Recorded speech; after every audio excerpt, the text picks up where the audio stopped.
গবাদি পশু পাচারকারী সহ অবৈধ কারবারিদের রুখতে প্রশাসনের দৃষ্টি আকর্ষণ গ্রামরক্ষী বাহিনীর সভায় গুমরা অনুসন্ধান কেন্দ্রে এক সভা অনুষ্ঠিত হয়। সভায় গ্রামরক্ষী বাহিনী বা ভিডিপি বাহিনীর সদস্যদের নানা অসুবিধার কথা উল্লেখ করা হয়। নৈশ পাহারার সময় গবাদি পশু পাচারকারীদের দ্বারা নানা হুমকি ধুমকি পেয়ে থাকেন ভিডিপি সদস্যরা। এ নিয়ে উদ্বিগ্ন গ্রামরক্ষী বাহিনীর কর্তারা তারা এ নিয়ে কাছাড় জেলা প্রশাসনের দৃষ্টি আকর্ষণ করেছেন। আমাদের এই রিপোর্টে বিস্তারিত দেখুন। আমি এনামুদ্দিন বড়বইয়া, সভাপতি গ্রামরক্ষী বাহিনী গুমরা পিআইসি। আজ আমাদের গুমরা পিআইসিতে আমাদের গ্রামরক্ষী বাহিনীর মাসিক সভা অনুষ্ঠিত হয়েছে।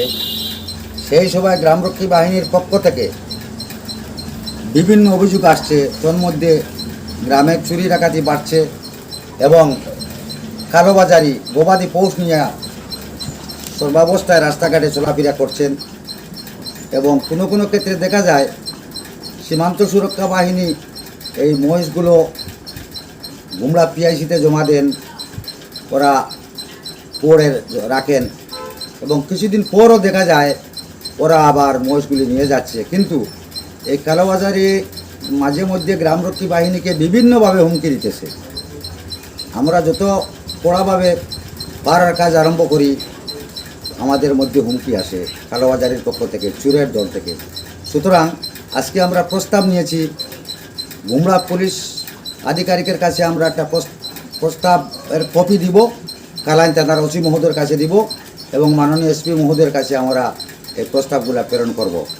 তাই আমি আশা রাখছি আমাদের পশ্চিম কারিগড়া গুমরা এলাকার প্রত্যেক গ্রামেগঞ্জের সম্পাদকবৃন্দ আজ থেকে তৎপর হয়ে গ্রামেগঞ্জে সুষ্ঠুভাবে পাহারার কাজ চালাইয়ে দেওয়ার জন্য আমি সবার কাছে অনুরোধ জানাচ্ছি। তারা মহিষগুলো নিয়ে যাওয়ার পথে আমরা জিজ্ঞাসা করলে বলে কোর্ট থেকে আমরা অর্ডার এনে থানার দিয়েছি, তারা আমাদেরকে দিয়েছে। যদি কোর্টের পারমিশন থাকে বা কোর্টে অর্ডার দিয়ে দেয় তাহলে নিশ্চয়ই পুলিশ প্রশাসনের সেটা দিবেই। কিন্তু কেন কীভাবে অতি সত্বর তারা এই রসিদগুলো কালেকশন করে আবার নিয়ে যায়।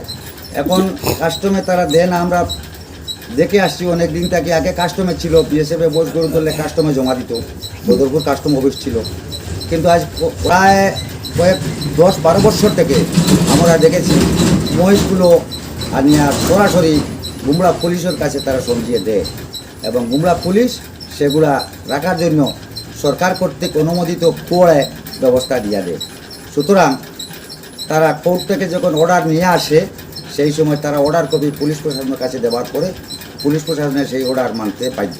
মহিষগুলো আবার যারা নিয়ে আসে তারাই তো আবার এই রাস্তায় নিয়ে যায় এবং কোনো কোনো ক্ষেত্রে আমরা গ্রামরক্ষীকে শুনাইয়া যায় মজদুর ধরা হয়েছিল, আমরা নিয়ে এসেছি।